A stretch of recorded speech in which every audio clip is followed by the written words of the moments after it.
है साइनिंग इन। और यार स्वागत है तुम्हारे डेली फुटबॉल न्यूज के एक और नए ताजा तरीन एपिसोड में। एंड आज भी मेरे पास तुम्हारे लिए बहुत भयानक भयानक ग्रुप के न्यूज है। मतलब तुम कह सकते हो ज्यादा उसमें कलेशी हैं। जैसे कि सबसे पहले तुम जेडन सैंचो और एरिक टेन हाग के बीच के कलेश की बात कर सकते हो, जो कि खत्म होने का नाम ही नहीं ले रही है। या फिर सब कुछ साइड, अगर तुम बिग बॉस के फैन नहीं हो तो कलेश को साइड करके रियल मैड्रिड के न्यूज पर आ सकते हो, जो कि शाबी अलोंसो को लेकर अपने नए प्लान्स बना रही है और 2024। But first of all we will talk about Indian football as usual. तो यार सीट की पेटी बांधो, और इन केस अगर तुमने वीडियो को लाइक नहीं करा, वीडियो को लाइक कर देना, चैनल को सब्सक्राइब कर देना भाई। 500 बहुत ही क्लोज हैं, अपन पहुंच ही जाएंगे।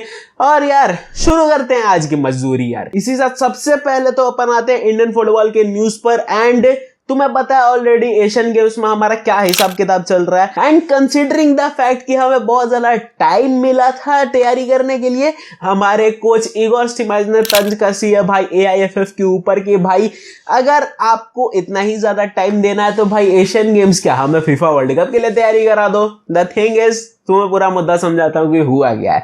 इगोर स्टिमाइज ने ये चीज बोला है कि भाई एआईएफएफ को अभी भी बहुत ज्यादा इंडियन टीम के बारे में सोचने की जरूरत है। एंड द थिंग इज, अभी भी हम लोग एट कंडीशन है कि हम लोग एशियन गेम्स में बहुत ज्यादा ऊपर जा चुके हैं एंड इससे भी आगे प्रोग्रेस कर सकते हैं। एंड अभी भी इंडियन टीम के पास आर्सेनल में ऐसे वेपन्स हैं जो अगर निकाल दे इंडियन टीम तो फिर अपन एशियन गेम्स बहुत तगड़े लेवल पे निकाल सकते हैं। देखो समझो, इगोर स्टिमाइज ने इनडायरेक्टली ये चीज बोला है कि India at this point qualified है, रेडी है फॉर आगे आने वाले जो फिक्चर्स हैं हमारे। चाहे तुम सऊदी अरेबिया की बात कर लो, चाहे तो जापान से, साउथ कोरिया से, सबसे मैच होना है हमारा। तो एक चीज तुम कह सकते हो कि इगोर स्टिमाइज का ये कहना है कि इंडियन टीम इन सारे आगे आने वाले मैचेस के लिए रेडी है। तो ऐसे में ये चीज देखने वाली कहानी हो जाती है कि आखिर इंडिया कहां तक ही जाती है। बिकॉज मेरे हिसाब से तो तैयारी पूरी नहीं है, बट हमारे कोच का कहना है तो हमारे कोच का बात सर्वोपरि है भाई। उनसे ऊपर आई थिंक कोई होगा इस टीम को चलाने वाला। तो द थिंग इज, इगोर स्टिमाइज की बात हमें माननी पड़ेगी। तो यार देखते हैं इंडिया की सऊदी अरेबिया के अगेंस्ट परफॉर्मेंस कैसी आती है। अभी अगले 1-2 दिन में मैच है हमारा। The thing is, base point तुम्हें समझना पड़ेगा कि हमें इंडियन टीम को हमेशा ही सपोर्ट करना है, चाहे वो हारे चाहे वो जीते, दैट डजंट मैटर। ठीक है, अब यार इसी के साथ थोड़ा सा अपने मैच के रिव्यू पर आते हैं, जो कि हुई है अल नसर वर्सेस ओहद क्लब के बीच में। पता नहीं, नाम भी मैंने पहली बार सुना है, बट ये मैच किंग्स कप की एक नॉकआउट मैच थी। And the thing is, knockout match में हमारे बड़े भैया नहीं खेले। पता नहीं लुइस कास्ट्रो कल क्या भांग फूंक कर टीम सेलेक्ट करा, but the thing is Ronaldo को कल के मैच में रेस्ट दिया गया था। एंड मुझे पता है तुम्हारी फीलिंग यार, मुझे पता है अल नसर की रेलेवेंसी तुम्हारी रोनाल्डो तक ही शुरू होकर वहीं पे सीमित हो जाती है। मुझे अंदाजा है भाई इस बात का, बट जैसा अल नसर ने कल परफॉर्मेंस करा है, व्हाई नॉट। मैंने जब सहा है भाई, मैं तुम्हें भी सहना चाहता हूं। मैं अकेला क्यों सहूं भाई। द थिंग इज, देखो यार, सबसे पहले तो सऊदी के बारे में सबसे बड़ी कंप्लेन है कि भाई आप इतने सिस्टम करते हो, सिस्टम सुधार भी तो लिया करो। क्या एल्विश हो गया? जोक्स असाइड भाई, मुझे पता है इस बात के लिए तुम मेरे मुंह में मोजा डाल दोगे, बट यार सऊदी को अपने कप कॉम्पिटिशंस की स्ट्रीमिंग के हिसाब किताब थोड़े से ठीक करने पड़ेंगे भाई। तुम सोच रहे हो वीपीएल लगा के देखना पड़ता है? इतनी मेहनत मैंने कसम से नीली फिल्मों को देखने के लिए भी नहीं करी है जितनी मेहनत हमें बड़े भैया के मैचेस को देखने के लिए करनी पड़ती है। क्या जमाना आ गया है। खैर, कल अल नसर के मैच के परफॉर्मेंस की बात करें तो ओवरऑल मतलब तुम कह सकते हो ठीक ठाक परफॉर्मेंस थी। 5-1 से जीत गए तो ठीक ही ठाक होगी, बट द थिंग इज, कल सादियो माने की जो एक्सीलेंसी दिखी वो नेक्स्ट लेवल दिखी, लिवरपूल वाली एक्सीलेंसी दिखी भाई। 1 गोल 1 असिस्ट डाले एंडरसन टलिस्का को, एंडरसन टलिस्का ने वो गोल मारा। तुम कह सकते हो कि भले ही बड़े भैया हमारे प्रेजेंट नहीं है टीम के प्लेइंग 11 में, बट स्टिल उनके एब्सेंस में भी अल नसर एक अच्छा खासा तगड़ा परफॉर्मेंस दे जाती है। इन्फ्लुएंस कहते हैं भाई, इन्फ्लुएंस बोलते हैं, यही तो है असली इन्फ्लुएंसर वाली कहानी। द थिंग इज, सीधा मुद्दा समझो, कल अल नसर जीत गई है, राउंड ऑफ 16 में पहुंच गई है किंग्स कप के। राउंड ऑफ 16 से हमारे बड़ा भैया भी खेलना शुरू कर देंगे। अब राउंड ऑफ 16 का अगला मैच मुझे नहीं पता कि कब होने वाला है, सीधा सा हिसाब है भाई। अल नसर अब आगे यहां से कहां तक पहुंचती है। खैर, अगर तुमने ये दिमाग फोड़ो मैच कल देखा था, डिस्पाइट नोइंग कि हमारे बड़े भैया नहीं थे इस मैच में, कमेंट सेक्शन में बताना कि तुम्हारी क्या एक्सपीरियंस रही इस मैच को लेकर और इस स्ट्रीमिंग को लेकर स्पेशली। खैर इसी साथ अपन आते हैं अपना अगले टॉपिक पर, जो कि है हमारे घर के कलेश एपिसोड नंबर 69 पर। एंड यार Jadon Sancho and Erik ten Hag के बीच का जो मुद्दा है वो खत्म होने का नाम ही नहीं ले रहा है। देखो तुम्हें मैं कॉन्टेक्स्ट ही पूरा बता देता हूं कि हुआ क्या है। The thing is Jadon Sancho को हर जगह से बैन कर दिया गया है, नोइंग द फैक्ट कि जेडन सैंचो माफी नहीं मांगने वाला है एरिक टेन हैग से। अब देखो सीधा सा मैं तुम्हें एक छोटा सा एग्जांपल देकर समझा देता हूं। देखो पूरा मुद्दा तुम सीधा सा एक एग्जांपल में समझ जाओगे। देखो तुम एक 5वीं क्लास के लड़के हो, अपने ऊपर समझना कि तुम एक 5वीं कक्षा के बच्चे हो, ठीक है। तुम्हें आता है एक टीचर पढ़ाने वाला जो कि अभी पिछले साल 10वीं को पढ़ा चुका है, ठीक है। नॉर्मल सा एग्जांपल है। द थिंग इज तुम्हें पता चलता है कि 10वीं का एक लौंडा है जिसने इस टीचर के खिलाफ बगावत करी एंड वो इस स्कूल को छोड़कर जा चुका है, ठीक है। सीधा सा हिसाब है। अब तुम 5वीं कक्षा के लड़के हो, 10वीं का टीचर तुम्हें पढ़ाने आता है, उसके क्लास के अंदर तुम्हें बुरे मार्क्स आते हैं। उस केस में भी तुम्हारे टीचर ने काउंटर करने के लिए भाई तुम्हें स्पेशली पढ़ाने का, तुम्हें स्पेशली छुट्टी देकर पढ़ाने का सोचा, बट देन अगेन तुम्हारे मार्क्स बुरे नहीं आ रहे। अब इस चीज को लेकर तुम्हारे टीचर ने तुम्हारे मम्मी पापा से कंप्लेन कर दिया कि ये लड़का स्कूल में ही लेट आ रहा है, स्कूल के क्लासेस ही मिस कर रहा है। जब मैं पर्सनल कोचिंग लेने को तैयार हूं, पर्सनल कोचिंग में नहीं जाता है, पर्सनल कोचिंग में आपके लेट आता है हमेशा, तो मैं कैसे इसके मार्क्स बढ़वा दूं। द थिंग इज अब इस चीज को तुम 2 लाइट में ले सकते हो, ठीक है। पहला पॉजिटिव लाइट कि हाँ तुम सही हो जाओगे, इस तंज को सुनकर तुम सही हो जाओगे, तुम अपनी टाइमिंग सही कर दोगे, तुम पढ़ाई में ज्यादा ध्यान दोगे, ये पहला केस है। अब दूसरी लाइट में तुम क्या ले सकते हो कि तुम टीचर के खिलाफ ही बगावत छेड़ दो कि ये टीचर ही सही नहीं है तो इसलिए मेरे मार्क्स अच्छे नहीं आ रहे, डिस्पाइट नोइंग द कंडीशन कि पूरे क्लास के मार्क्स अच्छे आ रहे, सिर्फ तुम्हारे ही अच्छे नहीं आ रहे। एंड द थिंग इज ये दूसरा रास्ता चुना जेडन सैंचो ने। अब एक चीज तुम्हें समझा देता हूं भाई कि ट्विटर, भाई आज की जनता से, आज की जितने भी यूथ है ना, उनसे पहले हाथ से ट्विटर लो भाई।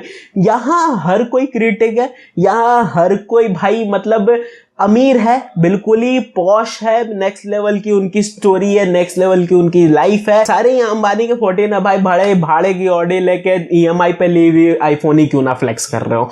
द थिंग इज यहाँ तुम्हें समझना पड़ेगा कि यहाँ की जनता रियल लाइफ की जनता नहीं होती है एंड यहाँ पर कुछ भी चलता है। जेडन सैंचो ने ट्विटर का फायदा उठाकर, ट्विटर पे अपनी जनता का फायदा उठाकर इस पूरे मुद्दे को भटकाने की कोशिश करी भाई कि मेरे ऊपर बहुत ज्यादा प्रेशर है from Erik ten Hag and वो जो भी बोल रहे हैं, उन्होंने जो भी तंज कसी है वो सब झूठ बातें हैं, वो सब सिर्फ और सिर्फ मेरे खिलाफ एक तुम कह सकते हो एक पॉलिटिक्स है, पॉलिटिक्स खेली जा रही है अब मैनचेस्टर यूनाइटेड में।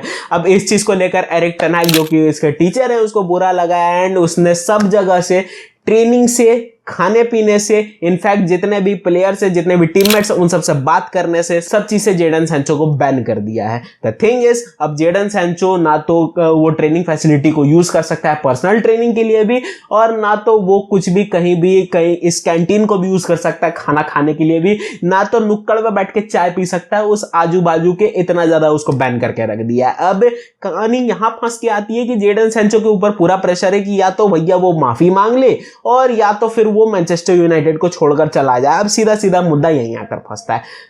कहानी अब यहां है कि अब मैनचेस्टर यूनाइटेड जेडन सैंचो को बेचने का सोच रही है इन दी जनवरी। एंड अब अगर तुम एरिक टेन हैग की अगर वर्डिक्ट सुनोगे तो उसका कहना है कि भाई जेडन सैंचो वापसी नहीं करेगा अब मैनचेस्टर यूनाइटेड की टीम में जब तक वो पब्लिकली आकर माफी नहीं मांग लेता है। तो जेडन सैंचो का करियर मैनचेस्टर यूनाइटेड में खत्म है भाई, और इसका जिम्मेदार उसकी खुद की ईगो है भाई। इसका जिम्मेदार वो किसी और को दे ही नहीं सकता, एरिक टेन हैग को दे ही नहीं सकता। And in this case we will back our teacher भाई, we will back our manager. Jadon Sancho के जो जितनी उसकी एबिलिटी है उसके हिसाब से ज्यादा ही बोल गया था। द थिंग इज उसको समझना पड़ेगा कि किससे कब कैसे मैच्योरली बात करनी होती है। अब जेडन सैंचो का करियर तो मैनचेस्टर यूनाइटेड में खत्म ही है। आगे अगर माफी मांग ले, बैक कर ले भाई, आ जाए वापस टीम में तो अच्छी बात है, बट नहीं अगर आता है तो फिर खत्म ही है, बाहर ही जा रहा है फिर। यार इसी साथ अपन आते हैं अपने अगले टॉपिक पर जो कि है रियल मैड्रिड को लेकर। एंड भाई कंसीडरिंग द परफॉर्मेंस जो एटलेटिको मैड्रिड के अगेंस्ट आई है, हमारे जो बाप जी महाराज हैं, जो हमारे फ्लोरेंटिनो पेरेज हैं, उन्होंने अब 2024 के लिए बड़े बड़े प्लान्स बनाने शुरू कर दिए। देखो ऐसा नहीं है कि ये प्लान्स एग्जीक्यूट हो नहीं सकते हैं, एग्जीक्यूट करना नहीं करना वो हमारे बाप जी महाराज फ्लोरेंटिनो पेरेज के ऊपर आता है। अब देखो 2024 को लेकर तुम्हें ऑलरेडी पता है कि एम्बापे की कहानी लटकी पड़ी है। अल्फोंसो डेविस की कहानी लटकी पड़ी है। अल्फोंसो डेविस आएगा या नहीं आएगा वो भी एक अलग ही मुद्दा है। रीस जेम्स को लेकर कहानी अटकी पड़ी है कि क्या रियल मैड्रिड रीस जेम्स को साइन करेगी, बिकॉज रीस जेम्स के पीछे बहुत ज्यादा ही पागल है। एंड जो सबसे बड़ा जो मुद्दा लटका है वो है मैनेजर का। द थिंग इज कार्लो एंचेलोती का ये लास्ट सीजन है रियल मैड्रिड के साथ। कार्लो ने खुद ही बोल दिया कि ये उसका लास्ट सीजन होगा। बट अब कौन आखिर कार्लो एंचेलोती को यहां से सक्सेस करेगा, कौन आखिर कार्लो एंचेलोती का सक्सेसर बनेगा इन Real Madrid for a longer duration भाई। क्योंकि अब रियल मैड्रिड एक ऐसे फेज में जहां हमें लॉन्गर ड्यूरेशन के बारे में सोचना है। अब देखो हमारे पास दो ऑप्शन है शुरू से ही। मैंने तुम्हें सीजन के शुरू में ही बताया था कि हमारे पास दो ही ऑप्शन है, शाबी अलोंसो और जिनेदिन जिदान। देखो Zinedine Zidane short term best option है, बट शॉर्ट टर्म है, और रियल मैड्रिड अभी ऐसे फेज में जहां हम लोग शॉर्ट टर्म के बारे में नहीं सोच सकते हैं। अब जिदान भैया हमारे वापस आएंगे तो ऐसा नहीं है कि टीम अच्छी नहीं होगी, बट ये है कि 2 साल रुकेंगे, 3 साल रुकेंगे, फिर उसके बाद बोलेंगे भाई मेरा मन भर गया, मेरा सैचुरेशन हो गया, मैं चला भाई, तुम लोग टीम संभालते रहो। ये जिदान के साथ सबसे बड़ी कहानी है। एंड अगर शाबी अलोंसो आता है तो फिर वो लॉन्गर टर्म होगा, जस्ट लाइक शावी वाली कहानी हो जाएगी भाई, जो बार्सिलोना को वो संभाल रहा है लॉन्गर टर्म के लिए। जस्ट लाइक शाबी अलोंसो के साथ वही सेम कहानी होनी है कि अगर अलोंसो भैया हमारे वापस आते हैं रियल मैड्रिड में एज अ मैनेजर तो फिर वो बिगर वो लॉन्गर टर्म प्रोजेक्ट होगी। वो फिर हो सकता है हम लोग 1-2 सीजन एक भी कप कॉम्पिटिशंस ना जीते, बट वो फिर एक लॉन्गर ड्यूरेशन की टीम बनेगी, एक नए टैलेंट्स आएंगे, चाहे वो रियल मैड्रिड की कस्तिया से हो, चाहे वो नए नए प्लेयर्स को साइनिंग करना हो according to Xabi Alonso. But the thing is ये एक लॉन्गर टर्म प्रोजेक्ट होगा, ये अगले 7, 8, 10 साल, 12 साल, 15 साल का लंबा प्रोजेक्ट होगा फॉर रियल मैड्रिड। तो ऐसे में अब आखिर कौन सक्सेस करेगा, या शाबी अलोंसो या तो जिनेदिन जिदान। रियल मैड्रिड की अगर पर्सपेक्टिव देखें तो वो शाबी अलोंसो की तरफ ज्यादा फेवरेबल है अभी एट दिस पॉइंट, बिकॉज तुम्हें ऑलरेडी पता है भाई बायर लेवरकुसेन को जिस लेवल का एलिवेट कर दिया है शाबी अलोंसो ने, उन्होंने भाई बता दिया है कि उनकी औकात है भाई रियल मैड्रिड को संभालने की। तो ऐसे में अब शाबी अलोंसो तुम कह सकते हो मच फेवरेट है to be a successor of Carlo Ancelotti in Real Madrid as a manager. तो ऐसे में अब कहानी ये चीज देखनी होगी कि क्या शाबी अलोंसो को सच में Real Madrid as a manager sign करके लेके आती है अगले सीजन। मेरे हिसाब से लेकर आनी चाहिए भाई। शाबी अलोंसो डिजर्व करता है रियल मैड्रिड में एक टॉप लेवल मैनेजर बनना। तुम्हारी क्या सोच है इस चीज को लेकर, शाबी अलोंसो को लेकर, या फिर जिनेदिन जिदान आना चाहिए तुम्हारे हिसाब से? तुम कमेंट सेक्शन में बता सकते हो अपनी नॉलेज। खैर आज की पंचायत को यहीं एंड करते हैं। होप ये वीडियो तुम्हें अच्छी लगी हो। मैं मिलता हूं तुमसे किसी और दिन किसी और टॉपिक पर। It's so boy Swiggy signing out.